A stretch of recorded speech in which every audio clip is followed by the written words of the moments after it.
Central Italy shaken by a spate of strong earthquakes on Wednesday. Unnerving residents still rattled by last year's deadly tremors.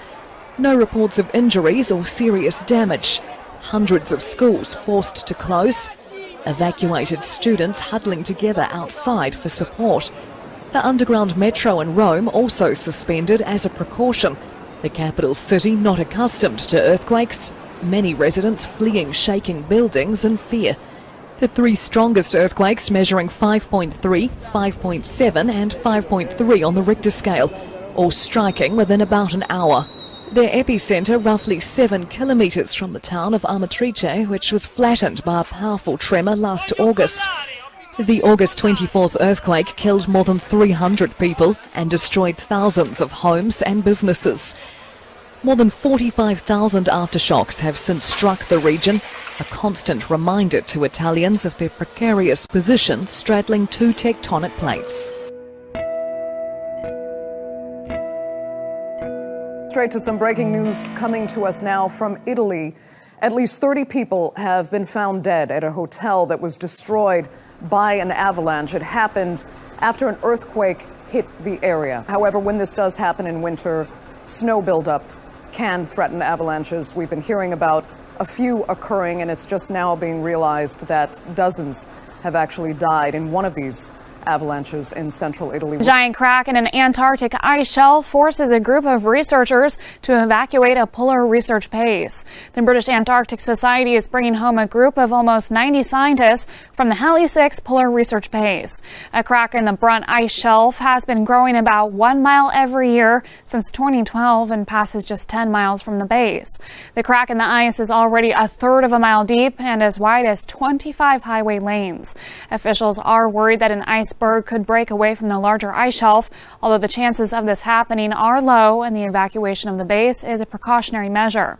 Researchers have been removed from the base ahead of the Antarctic winter, which brings on 24-hour darkness, extreme cold, and freezing ocean waters, all conditions that would make rescue efforts nearly impossible. The geography of the Louisiana coastline is quickly changing. A state commissioned report predicts rising water could swallow more land. Louisiana loses on average a football field worth of land every hour. And that affects just about every way of life you can imagine down here. Businesses, homes, tourism, cultural history. All of it is protected by the islands and estuaries that, as we saw, are rapidly going away. If you want to see what's happening to the coast of Louisiana, it's hard to find a better spot than Adams Bay, about 50 miles southeast of New Orleans. Brian Ostahowski is an archaeologist with the Louisiana Archaeological Society. He showed us Lemon Tree Island, inhabited from prehistoric times through the 1800s. Pieces of pottery, glass, and other ancient artifacts are everywhere, but not for long. We're not doing excavations out here. We're doing like emergency documentation. Within the next 2 years, all these sites are going to be gone. Ostahowski says rising sea levels and commercial development have led to erosion threatening not just Lemon Tree Island, but much of the coast. A new master plan released by the Coastal Protection and Restoration Authority shows what's happened to Louisiana over the past 85 years. From 1932 to 2010, Louisiana lost 1,900 square miles, an area the size of Delaware. Another map shows what may be lost over the next 50 years from erosion, if nothing is done. It's not just artifacts that'll be washed away. Coastal communities that are really important to the offshore oil and gas industry essentially become islands out there in the middle of nowhere, in the Gulf of Mexico, essentially. That means storm surge comes further in, water levels are deeper. That means coastal communities are flooded. This has real impacts for people. Baby comes into this world unlike any other baby has before. For the first time, doctors in Ukraine used a new type of 3-parent IVF technique so that a previously infertile couple could have a child. To clarify, this isn't the first child born with DNA of 3 parents, but she was the first to be conceived using a technique called pronuclear transfer. In this instance, doctors in Kiev combined the father's sperm with the mother's egg and then placed those genes into an egg that was donated by another woman. Then they implanted that egg in the mother's womb, and on January 5th, she gave birth naturally to a baby girl. The baby has her parents' genetic identity with a trace amount of DNA from the donor woman. But her conception is controversial. For one, the science of three-parent IVF is new and still highly experimental. It also raises a number of ethical concerns and fears over the possibility of a future with so-called designer babies. Almost two-thirds of the primate species on Earth are extremely close to extinction, and most of them got that way because of humans either killing them or killing their habitats. The researchers who discovered this are asking the public to make it a priority to save primate species. They wrote, "Primate conservation is not yet a lost cause. We have one last opportunity to greatly reduce or even eliminate the human threats to primates and their habitats." On Wednesday, the city of Denver, Colorado, reportedly started working on becoming the first city in the U.S. to allow public marijuana use in places such as coffee shops, yoga studios, and art galleries. Even though voters approved the social use measure last November, the ballot proposal failed to spell out any rules for how marijuana could be used in public, beyond saying that it can't be smoked inside and that patrons must be 21 to use it. According to state legislators, Colorado's Liquor Control Board already has decreed that no businesses with a liquor license can allow marijuana use. This means that the bill has been regulated to restaurants that don't serve alcohol and other event spaces in the city. This week, DCMJ, an advocacy organization that helped pass the marijuana legalization law in Washington, D.C., plans to pass out at least 4,200 marijuana joints near DuPont Circle on January 20th during Donald Trump's presidential inauguration. Adam Eidinger, the group's leader and a longtime D.C. activist, told NBC News that the group started planning the joint protest as soon as Trump announced Jeff Sessions as his pick for Attorney General. Eidinger added that the group is worried that Trump's incoming administration will roll back recent marijuana legalization laws that were passed across the country. President Obama covered a lot in his final press conference as commander-in-chief. Commuting her sentence was entirely appropriate. It is in America's interest and the world's interest that we have a constructive relationship with Russia. We cannot force the parties to arrive at peace. And as the country looks ahead to the next administration, Obama talked about what worries him going forward. I worry about inequality because I think that if we are not investing in making sure everybody plays a role in this economy, the economy will not grow as fast, and I think it will also lead to further and further separation between us as Americans. We are the only country in the advanced world that makes it harder to vote rather than easier. This whole notion of election or voting fraud, this is something that has constantly been disproved. This is fake news. Joe Biden calls Russia the biggest threat to international order. Biden, speaking at the World Economic Forum in Davos, Switzerland, in his final major speech as vice president, issued a warning to the world that Russia might try to influence a series of elections in Europe this year. He noted that Russia might use tactics like online propaganda and cyber attacks to try to cause the collapse of the international liberal order. With many countries in Europe slated to hold elections this year, we should expect further attempts by Russia to meddle in the democratic process. It will occur again, I promise you. And again, the purpose is clear: to collapse the liberal international order. Wednesday, the Russian government announced that Edward Snowden, the U.S. intelligence contractor turned whistleblower, can stay in the country for another 3 years. The original asylum stay for Snowden, who arrived in Russia in 2013 after disclosing evidence of mass surveillance by the U.S. and U.K., was set to expire this year. Since leaving the U.S., Snowden has been charged with espionage and theft of government property after he leaked secret materials he discovered while working for the National Security Agency.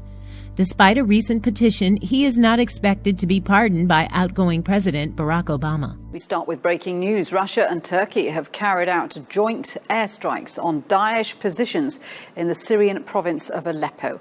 According to the Russian Defense Ministry, fighter jets from the two countries carried out their first joint operation on the outskirts of the town of Al-Bab. The ministry says the strikes have so far been highly effective. The Turkish military has been backing a ground offensive by Free Syrian army fighters to retake the town from Daesh. What do you make of these airstrikes? How effective are they going to be? And do you believe they're going to be intensified? They could be intensified. I think they are going to be effective. And it also politically represents an interesting combination of having Turkey and Russia together, working together, going directly after ISIS. Now, this contradicts a little bit what the State Department has been saying, that Russia is not looking to go after ISIS, but in fact it is. But it also reflects something else that's very interesting. This is the first time that a NATO member has actually worked with Russia to go after terrorists. The territory's changing. I Yes, mean, the very much landscape of allies and cooperation is... On Wednesday, Vice President-elect Mike Pence said that NATO will keep the same position it has now on Russia under the Trump administration. The comments come just a few days after President-elect Donald Trump said NATO was obsolete. When pressed on whether the organization will remain a counterweight to Russia during an interview with NBC's Chuck Todd, Pence said that historic mission of NATO will go forward. I'm confident. Pence, however, went on to defend some of Trump's criticisms of the alliance, saying NATO needs to refocus its mission on confronting radical Islamic terrorism, the threat of ISIS, and the threat that poses to member nations. When President-elect Donald Trump and Vice President-elect Mike Pence take the oath of office, they'll do so with a nod to President Abraham Lincoln and President Ronald Reagan. Trump will place his hand on the Lincoln Bible. I, Barack Hussein Obama, do solemnly swear. Just as President Obama did for his 2009 and 2013 swearing-in ceremonies. Trump will also take the oath using the Bible his mother gave him in 1955. The Reagan Foundation will loan President Reagan's family Bible to Pence. That Bible hasn't been used in an inauguration since Reagan's. Vice President-elect Mike Pence and Ronald Reagan share Christian conservative values, but it turns out they also share a favorite Bible verse. As CBN's Jenna Browder reported Tuesday, both men like to quote 2 Chronicles 7:14. And the incoming vice president actually retweeted Jenna's tweet about that verse on the campaign trail. Pence referenced the scripture many times without knowing that Reagan also used this verse in his inauguration ceremony. Friday, Pence will use Reagan's family Bible for his own swearing-in ceremony. It will also be open to 2 Chronicles 7:14, which says God will heal the land if his people will pray and humble themselves. Outgoing U.S. President Barack Obama has warned his successor, Donald Trump, against any sudden and unilateral moves on the Israeli-Palestinian conflict. I think my views are clear. We'll see how their approach plays itself out. I don't want to project today what could end up happening, but obviously it's a volatile environment. What we've seen in the past is when sudden unilateral moves are made that speak to some of the core issues and sensitivities of either side, that can be explosive. Palestinian officials left Moscow ready to unify and form a new government. Hamas and Fatah representatives also agreed. They were tired of the status quo when it comes to international efforts to push forward a two-state solution for Palestinians and Israelis. We think that Russia can play an important role in the quartet, which has been dominated by the American administration in one way or another. We stopped all kinds of relations with the quartet, and we don't deal with it as an entity, but we deal with its members. The Hamas leader is referring to the Middle East Quartet. Russia, the US, the UN, and the EU established it in 2002 to help push forward a peace deal between the Palestinians and Israelis. Hamas has called it a failure. Russia has long played a role in this conflict and has been working to unify the Palestinians. It held another meeting for Palestinian factions in Moscow in 2011. Sponsoring talks like these, playing a game-changing role in the war in Syria. Analysts describe these diplomatic efforts by Russia as a way to increase the scope of its influence in the Middle East and its global stature. This region could be considered the region of vital interest for Russia. In comparison to the Soviet Union, the role of Moscow is more important and efficient in regulating those conflicts that exist there, especially the Israel-Palestine conflict. What does this potential unity government mean for Israel? It could mean a lot of things. It could mean that Hamas, which is an internationally recognized terror organization, is becoming a little bit more conservative by trying to join with Fatah, President Abbas's Fatah party. It could mean that Fatah is becoming more radical by trying to join up with Hamas. And since the supposed unity government wants to hold elections after, to create a leadership, it could mean a radically different approach to the peace process with Israel, depending on who is chosen. Wednesday, several Jewish community centers in different U.S. states reportedly received false bomb threats through the phone. This is the second wave of promised attacks to target American Jewish facilities just this month. A series of bomb threats on January 9th targeted 16 Jewish community centers in 9 U.S. states, resulting in no attacks or injuries. While no bombs were ever found, the Federal Bureau of Investigation is alerted to look into the source of the calls. No one has claimed any responsibility for the threats, and the FBI has not named any suspects or described a possible motive for them. Now, in other news, North Korea is believed to have manufactured 2 additional intercontinental ballistic missiles capable of being fired from mobile launch systems. This is according to sources within South Korea's defense ministry and U.S. intelligence. This latest development comes just a couple of weeks after North Korea said it was capable of firing an ICBM at any time and from anywhere on its leader Kim Jong-un's order. Experts say this could mean a test firing could happen much earlier than previous predictions, which said a missile could be launched sometime in February, before Seoul and Washington hold their annual joint military exercise in March. It's said the new ICBMs are about 15 meters in length, which is shorter than the regime's existing KN-08 or KN-14s. The sources say Pyongyang's decision to unveil its new weaponry can be read as a strategic message for the incoming Trump administration. At least 50 people have been killed in a suicide bombing targeting militia groups committed to restoring peace in Mali. In a huge blow to long-running efforts to stabilize the troubled north, the car bombing in the city of Gao saw attackers force their way into a military camp, running over people before blowing their vehicle up just as 600 soldiers were assembling.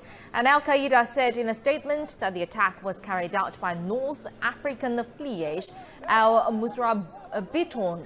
UN Chief Antonio Guterres has condemned the attack, calling for swift action to bring those responsible to justice. In the televised address, Mali's president vowed to fight back, and the nation will observe 3 days of national mourning. Fleeing Gambia by the thousands. As fears increase, the African country is on the brink of civil war. Gambia's president Yahya Jammeh once vowed to rule for 1 billion years and is doing everything possible to remain in power, despite losing elections last month to opposition leader Adama Barrow. No election, no military or no foreign power can take me out of office unless Allah says so. Parliament agreed to extend Jammeh's term by 3 months, just hours before his mandate was set to expire. He even declared a state of emergency. Regional leaders have threatened to use military force to oust Jammeh if he refuses to hand power to Barrow. Amid the uncertainty, thousands of tourists have left the country. I wasn't worried until now. I thought everything would go smoothly. But now with everybody panicking, I'm beginning to panic myself. I think I'd rather be home than something terrible happen. By the sounds of it, a bit better going today than tomorrow, because it could be closed down tomorrow, then you don't know what's happening. Iran anti-aircraft forces opened fire on a drone flying over the capital of Tehran. The drone, known as a quadcopter, entered a no-fly zone on Monday, January 16th. Quadcopters are non-military drones usually used for filming. A city official tells state media, quote, "The drone was flying close to a forbidden zone. An investigation will be started into what institute or organization controlled it." Iran's anti-aircraft forces are the last line of defense in case of an aerial attack. Central Tehran is a no-fly zone, as many government institutions and the office of Supreme Leader Ayatollah Khamenei are located in the area. This isn't the first drone shot down by Iran in recent months. In December, Iran shot down a drone being operated by a film crew in central Tehran. The crew was working on a documentary to be aired on state television. The U.S. Army Research Laboratory and its industry partners demonstrated the flying capabilities of a unique rectangular-shaped quadcopter during a visit by DoD officials. The Joint Tactical Aerial Resupply Vehicle, or JTARV, also known as the hoverbike, could someday make it possible for soldiers on the battlefield to order resupply and then receive the supplies from an autonomous unmanned aerial vehicle. With a payload capacity of up to 300 pounds, the vehicle could provide vital resupply at short distances. Army researchers envision a future JTARV flying low to the ground or at thousands of feet at speeds of 60 miles per hour or more. Do you need police or paramedics? That whimpering is coming from Buddy, a German Shepherd service dog. It's the fourth time Buddy has called 911. Officers arrived within 2 minutes to discover Buddy's owner had suffered a seizure. But he always looks out for me. He does everything from the time I wake up till the time I go to sleep, and sometimes thereafter. If I'm in bed longer than he thinks I should be, he'll come over and nibble on my fingers. Stallnaker trained Buddy to call for help when he's having a medical emergency. Military injuries cause him to have seizures and blackouts. Stallnaker says man's best friend doesn't go far enough to describe Buddy. He's now hailing him as a hero.